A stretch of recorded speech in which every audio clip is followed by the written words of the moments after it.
Halo sahabat rebahan, selamat datang di channel hiburan kaum rebahan. Di video kali ini, admin akan berusaha untuk menghibur kalian melalui membacakan sebuah novel The History of Yi Chen.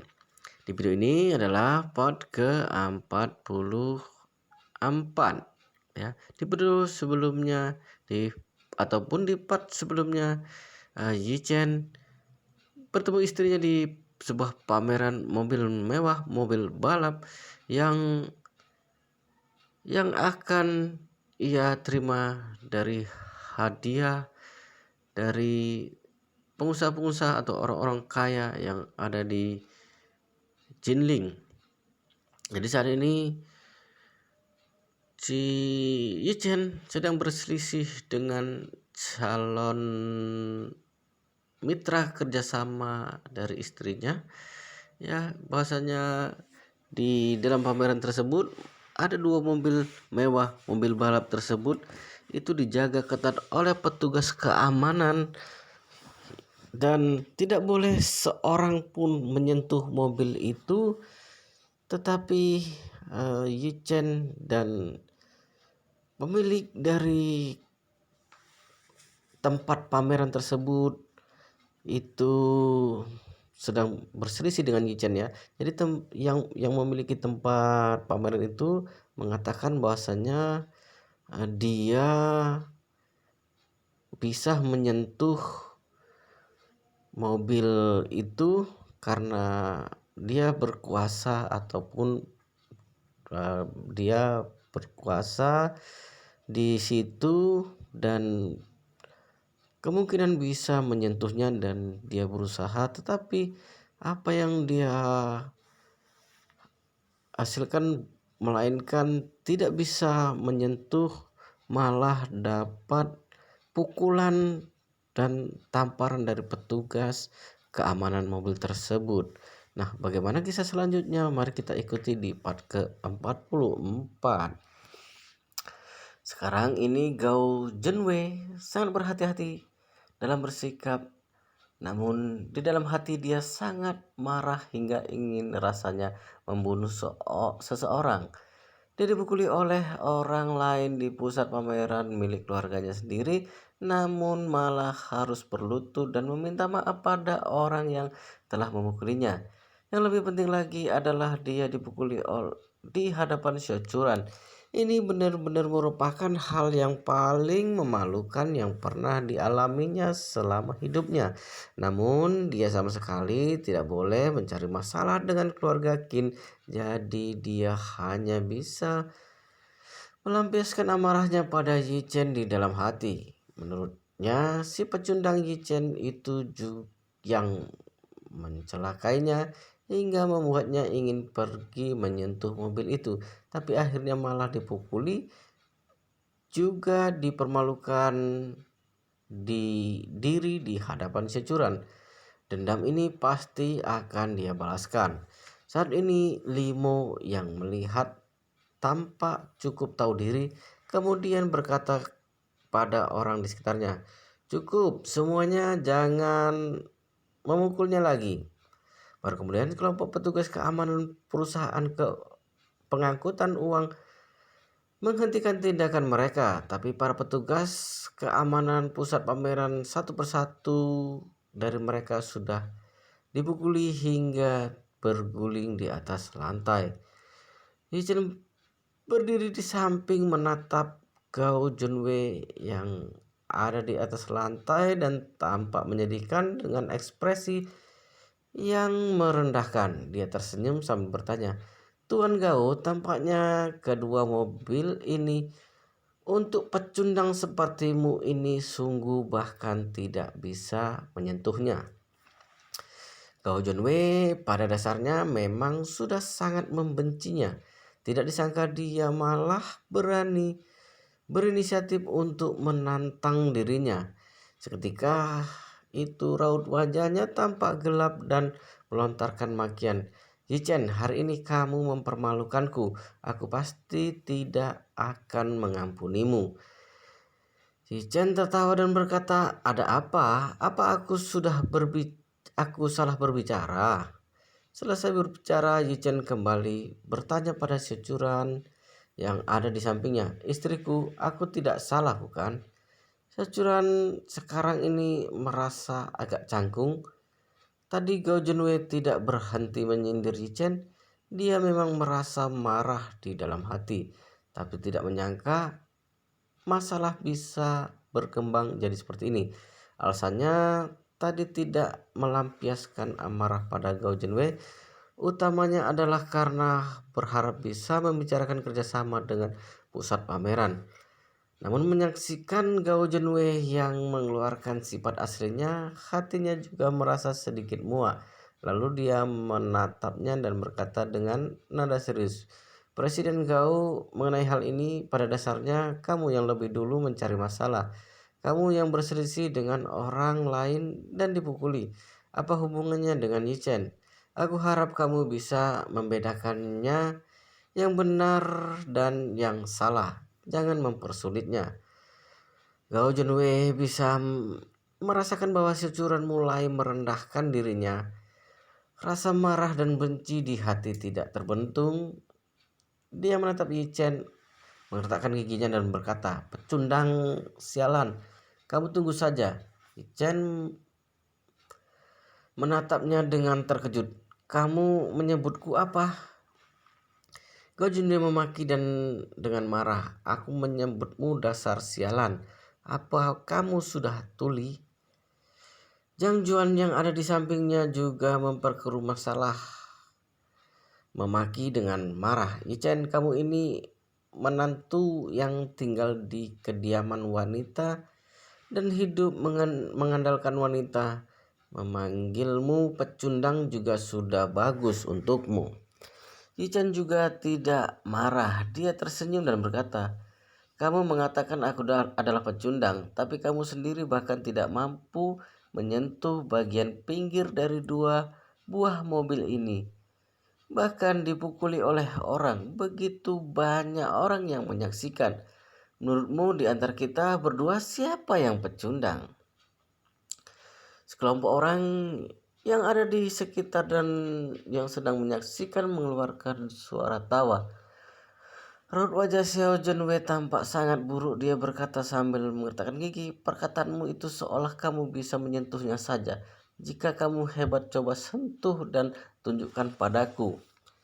Saat mengucapkan perkataan itu, yang dipikirkan Xiao Junwei sebaliknya adalah ingin melakukan provokasi pada Yichen. Jika dia masuk jebakan lalu pergi menyentuh kedua mobil itu, maka dia juga pasti tidak akan terlepas dari pukulan. Jika dia tidak masuk jebakan, maka itu berarti dia mengaku kalah di hadapan banyak orang. Dengan begitu, setidaknya dia masih bisa mempertahankan sedikit martabatnya. Tapi tidak disangka saat ini Yichen malah berbicara dengan sangat santai. Apa gunanya jika hanya menyentuh? Perlu tidak aku coba mengemudikannya untukmu? Gao Junwei tertawa menyindir dengan suara keras. Coba mengemudikan? Apa pecundang sialan sepertimu ini pantas coba mengemudikan mobil semahal ini? Jika kamu berhasil menyentuh gagang pintunya saja, aku akan menganggap kamu menang hari ini.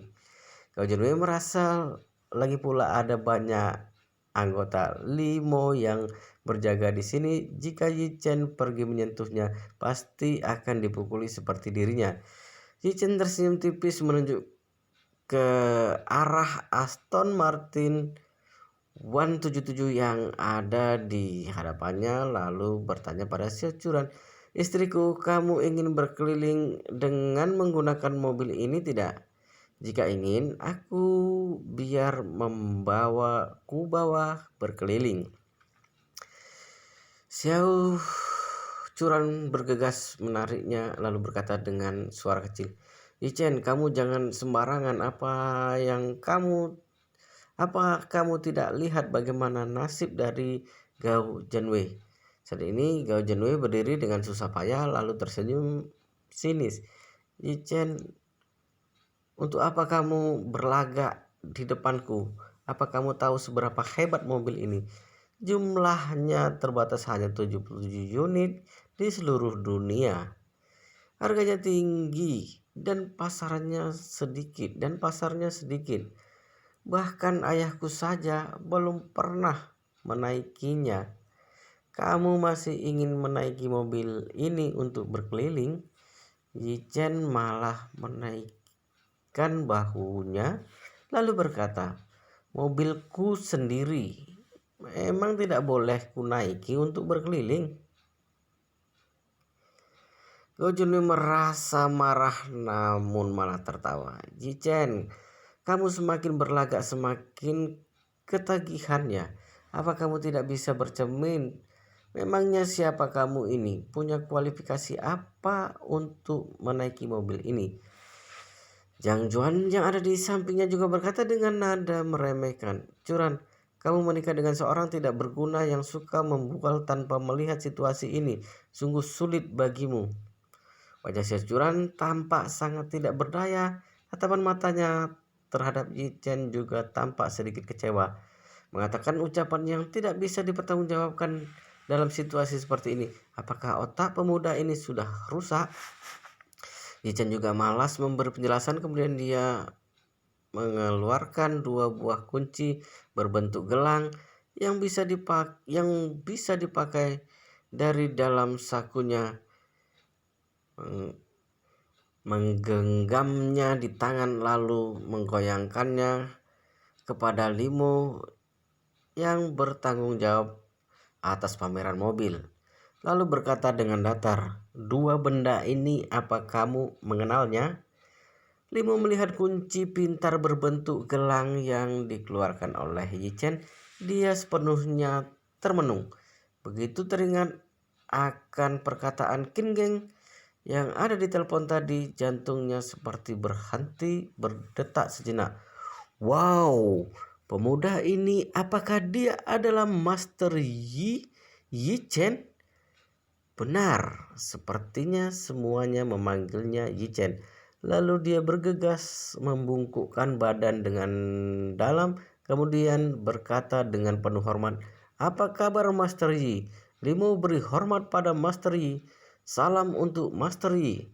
Selesai berbicara, dia terburu-buru minggir dari sana menunjuk 2 mobil balap yang ada di belakang, kemudian berkata dengan hormat, Master Yi, kedua buah mobil Anda sudah dipersiapkan, bisa dibawa pergi kapan saja. Jika Anda tidak ingin mengemudikannya, kami bisa membantu Anda membawakannya sampai ke kediaman.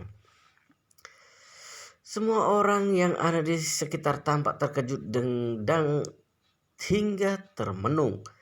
Bahkan bola mata Gao Junwei hampir terjatuh di lantai, sementara seluruh diri Zhang Juan merasa terguncang. Orang yang bahkan berani memukul Gao Junwei malah bersikap seperti seorang bawahan, membungkuk dan memberi hormat saat bertemu dengan Yichen, juga memanggilnya Master Yi. Yang lebih tidak terpikirkan adalah didengar dari maksud perkataannya, kedua buah mobil balap super ini adalah milik Yichen. Apa yang sebenarnya terjadi di sini? Securan juga terperangah, tidak bisa memahami apa yang sudah terjadi untuk beberapa saat, tapi memikirkan bahwa Wang Jenggang bukan pernah memberikan Yichen sebuah pila besar. Dia seketika itu juga bisa menebak apa yang kira-kira terjadi dalam hati.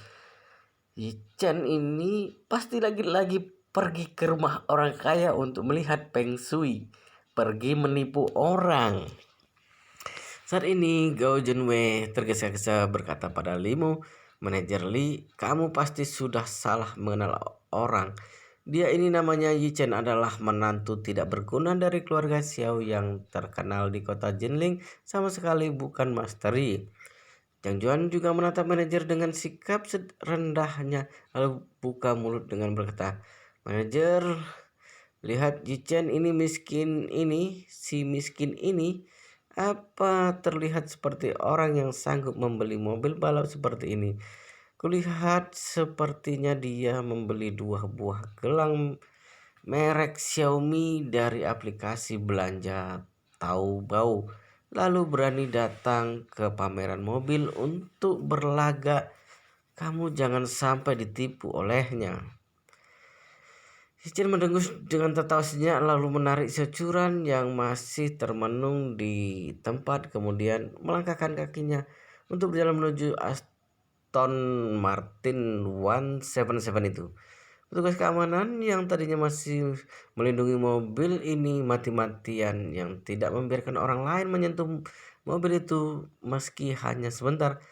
Melihat Limo yang bersikap begitu segan terhadap Yichen, secara alami memberikan sebuah jalan masuk untuknya. Yichen menarik tangan securan, berjalan sampai ke posisi kemudi Aston Martin 177. Baru saja gelang itu mendekati pintu mobil, langsung terdengar suara pip. Seiring dengan itu, lampu mobil yang berbentuk seperti mata ikan hiu itu seketika bersinar. Layar kristal yang ada di dalam ruang kemudi dan lampu kecil juga hidup bersamaan. Pintu mobil berbentuk pisau khas Aston Martin 177 tanpa disangka juga perlahan-lahan terbuka ke atas. Pada saat dimana Yichen berhasil menggunakan gelang pintar untuk menghidupkan Aston Martin 177, semua orang yang ada di sana tampak takjub. Semuanya berseru di dalam hati, mobil Aston Martin 77 tidak disangka adalah milik Yichen. Gojen Wei juga tampak termenung apa yang sebenarnya terjadi. Bukankah Yichen adalah seorang menantu pecundang yang hidup dalam keluarga pihak wanita? Bagaimana mungkin dia sanggup membeli mobil semahal ini? Jang Juan lebih terperangah lagi. Ini terlalu tidak masuk akal. Pria yang mengandalkan wanita ini sanggup membeli Aston Martin 177. Sekarang ini Yichen membawa securan datang ke depan pintu tempat duduk di samping mengemudi, kemudian berkata sambil tersenyum, "Istriku, silakan masuk ke mobil, aku bawa berkeliling sejenak." Securan berkata dengan wajah penuh rasa heran, "Mobil ini sungguh punyamu?" Yichen mengangguk-angguk, "Tentu saja. Kuncinya ada di sini. Memangnya suamimu bisa membohongimu?" Selesai berbicara, Yichen bergegas berbicara dengan suara rendah di sisi telinganya. "Istriku, sebenarnya mobil ini dipinjamkan King Geng padaku untuk sekedar bermain-main. Katanya agar aku mencobanya sebentar. Tadi aku sengaja berlagak hebat di depan Gao Junwei. Kamu jangan membongkar perbuatanku ini." Yichen sendiri tidak begitu tertarik pada 2 buah mobil yang terlalu berlebihan ini. Jika hari ini bukan karena mendengar dari Wang Daokun bahwa istrinya ada di sini, dia bahkan malas datang kemari untuk mengambil 2 mobil ini. Ditambah lagi dia juga tahu dengan sifat istrinya, mobil seperti ini pasti tidak akan bersedia dia kemudian sehari-hari. Itu sungguh terlalu berlebihan. Ditambah lagi dia juga tahu dengan sifat istrinya, mobil seperti ini pasti tidak akan bersedia dia kemudikan sehari-hari. Itu sungguh terlalu berlebihan. Oleh sebab itu, baru dia mengarang kebohongan seperti ini. Nanti setelah istrinya mencoba sejenak, kemudian akan mengembalikan mobil ini, menyerahkan 2 buah mobil itu secara bersamaan pada Limo untuk diurus. Baru kemudian securan tersadar pada dasarnya yang sama dia juga bernapas lega. Dia benar-benar takut Yichen masih tetap menipu para tokoh besar itu. Juga semakin menipu semakin banyak. Jika seperti itu maka pasti akan mengakibatkan masalah besar. Jika orang lain yang meminjamkan mobil padanya duduk dicoba, maka dirinya tidak perlu lagi begitu khawatir. Berpikir sampai di sini, hatinya terasa lebih lega, juga sangat penasaran terhadap Aston Martin 177 ini. Meski Sajuran bukan wanita yang haus akan harta dan suka menyombongkan diri, tapi mobil balap dengan kelas setinggi ini dia juga ingin masuk dan mencobanya sebentar. Lalu dia membungkukkan badannya dengan ringan, kemudian duduk di dalam Aston Martin 177 ini. Yichen tidak terburu-buru masuk ke dalam, melainkan menatap Gao Junwei dan Zhang Juan yang terperangah, lalu tersenyum sinis. Pecundang adalah pecundang. Pulang dan hasilkan lebih banyak uang lagi baru keluar untuk berlaga agar tidak mempermalukan diri. Selesai berbicara, dia tidak menghiraukan ekspresi kedua orang itu yang tampak gelap, lalu dengan leluasa masuk dan duduk ke dalam ruang kemudi, menekan tombol untuk menghidupkan mesin. Dalam waktu singkat, suara mesin yang menggelegar dari mobil balap super itu memenuhi ruang pameran. Xiao juga tidak pernah mengemudikan mobil mewah sekelas ini. Duduk di kursi mengemudi, lalu dengan susah payah menelan ludah, dengan antusias menggenggam setir mobil lalu menjalankan mobilnya. Mobil balap kelas tinggi Aston Martin 177 perlahan-lahan mulai berjalan dalam lingkup pandangan semua orang. Dikemudikan hingga turun ke bawah dari bagian lain pentas yang landai. Selanjutnya langsung dikemudikan keluar dari ruang pameran. Suasana yang kuat itu seketika memicu kehebohan. Gao Junwei sepenuhnya termenung. Apa mungkin mobil itu benar-benar milik orang tidak berguna itu? Apa yang sebenarnya terjadi? Raut wajah Zhang Juan juga tampak pucat pasi. Jika dua buah mobil ini adalah milik Yichen, maka bukankah tadi dia sudah menyinggungnya dengan hebat? Dia tidak bisa menahan diri dan bergumam, ini tidak mungkin. Bukankah dia itu menantu tidak berguna dari keluarga Xiao? Dari mana dia mendapatkan kunci mobil? Bagaimanapun Gao Junwei tidak bisa menerima Yichen sungguh mampu membeli Aston Martin 177 ini. Lalu dia mengertakkan giginya dan berkata, pecundang itu pasti mencuri kunci mobil. Manajer Limo mendengar ucapan ini, amarah di hatinya tidak tertandingi. Dua orang bodoh ini masih saja berani mencela Master Yi, sungguh cari mati. Dia menoleh dan menatap Gao Junwei dan Zhang Juan, kemudian memarahi mereka dengan emosi. Sudah menyinggung Master Yi, lalu masih berani menggonggong di sini. Selesai bicara langsung memerintahkan pada bodyguard, pukuli dengan keras. Gao Junwei dipukuli dan ditendang oleh bodyguard hingga terjatuh di lantai. Kemudian menarik rambutnya, memukuli bagian wajahnya dengan sekuat tenaga. Dengan cepat dia sudah dipukuli hingga babak belur. Zhang Juan juga dipukuli hingga rambutnya berantakan, mulutnya bahkan dipukuli hingga miring. Sementara Gao Junwei juga tampak pincang, kelihatan menderita sekali. Setelah puas memukuli keduanya, Limo langsung menyuruh orang untuk melempar mereka keluar dari ruang pameran. Gao Junwei berbaring di atas lantai semen, merasa marah dan memaki hebat. Sialan, sebenarnya siapa Yichen ini?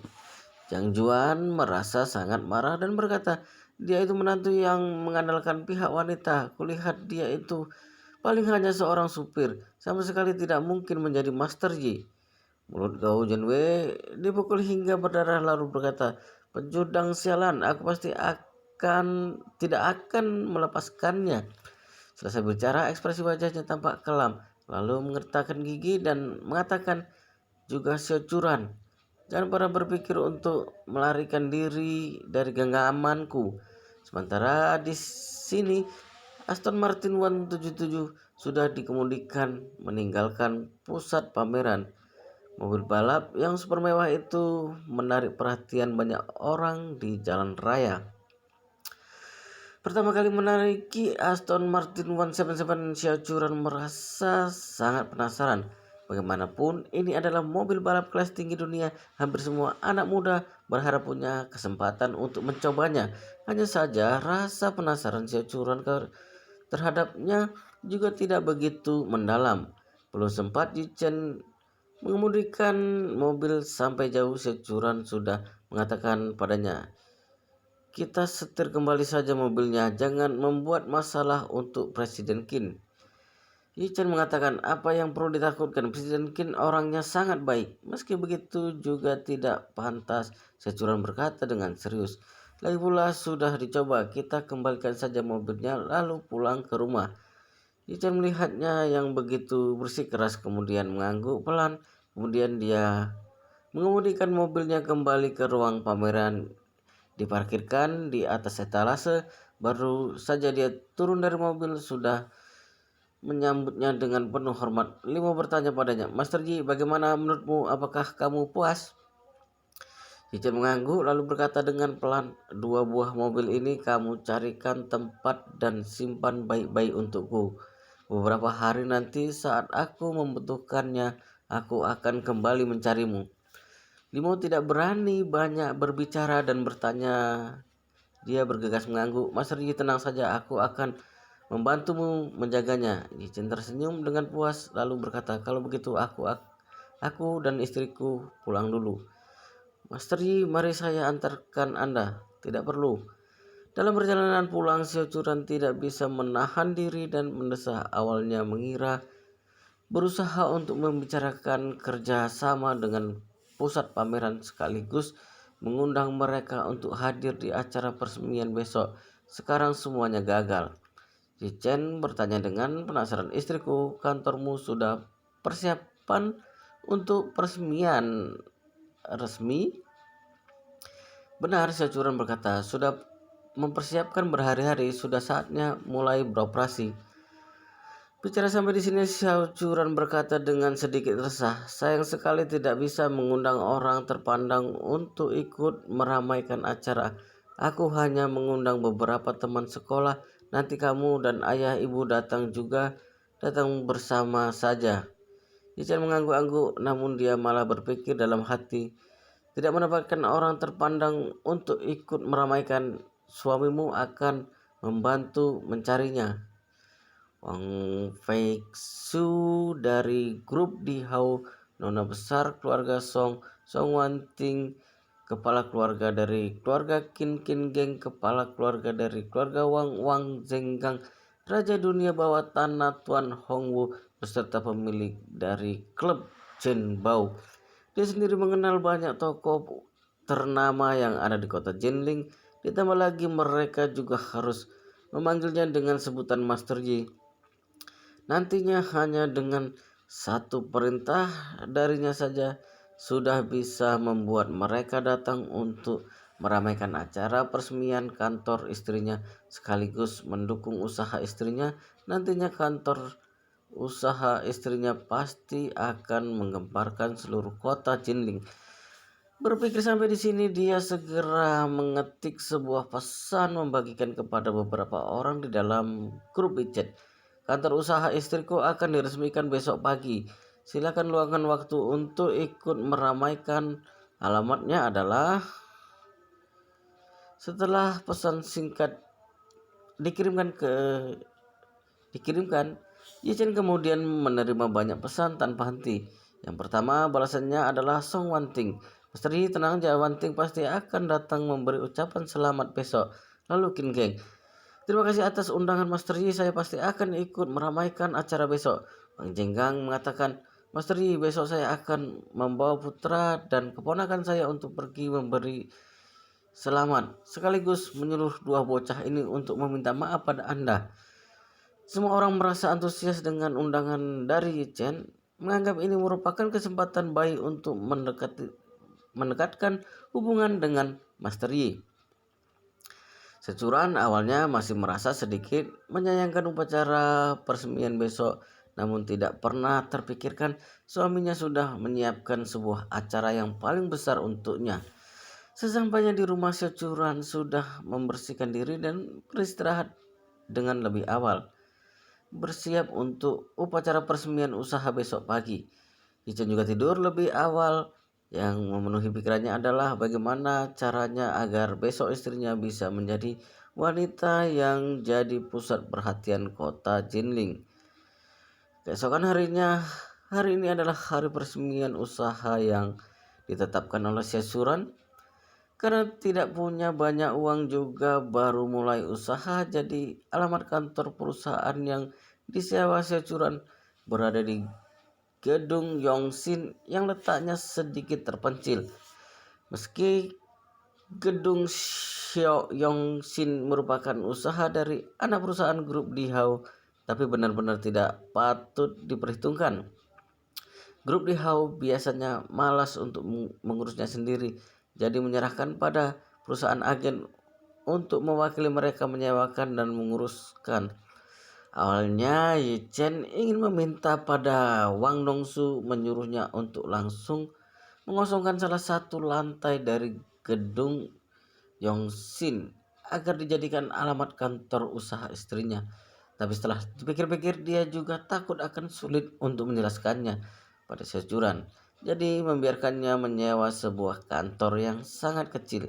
Securan dan Yi Chen saat ini berdiri di ambang pintu kantor menunggu kehadiran para tamu. Kemarin Securan membagikan undangan kepada partner kerja yang dulu ada di keluarga Xiao, bahkan juga mengumpulkan keberanian memberikan selembar undangan kepada Wang Dongsu dari grup Dihao. Namun hatinya juga sedikit gugup, tidak tahu apakah tamu-tamu ini akan datang. Pada dasarnya memang kekurangan kemampuan jika bahkan upacara peresmian usaha yang juga sepi, maka kelak perusahaannya akan semakin diremehkan di dunia industri. Yi Chen melihat ekspresi yang gugup kemudian membuka mulut dan menghiburnya. Istriku, sekarang waktunya masih pagi. Diperkirakan nanti saat waktunya tiba para tamu akan datang. Kamu tidak perlu cemas. Waktu peresmian usaha yang ditetapkan adalah jam 10 pagi. Sekarang baru lewat jam 9. Wajar jika belum ada orang. Dan tidak lama kemudian ponsel Securan berdering setelah menerima telepon baru, menyadari itu telepon dari resepsionis gedung. Katanya keluarga Xiao datang berkunjung, jadi dia mengabari lebih dulu. Yi Chen juga mendengar suara yang terdengar dari telepon lalu bertanya dengan kaget, keluarga Xiao, untuk apa mereka kemari? Kamu memberikan undangan untuk mereka? Securan menggeleng-geleng lalu berkata, sebelumnya berselisih hebat dengan mereka sampai seperti itu. Bagaimana mungkin aku mengundang mereka? Mungkin datang untuk menertawakan kita. Resepsionis mengatakan nenek yang datang sendiri juga membawa keluarga pamanku. Nanti kamu jangan berselisih dengannya. Yi Chen mengangguk lalu tersenyum dan berkata, asalkan mereka tidak mencari masalah, aku pasti tidak akan bertengkar dengan mereka di hari yang baik.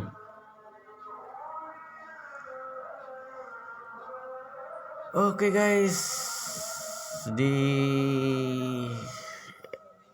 part ke-44 ini sampai di sini dulu. Sampai ketemu di part berikutnya, yaitu part ke-45 ya. Jangan lupa subscribe dan aktifkan lonceng notifikasinya agar teman-teman tidak ketinggalan notifikasi dari channel ini jika upload video terbaru. Oke, kita lanjutkan di part ke-45.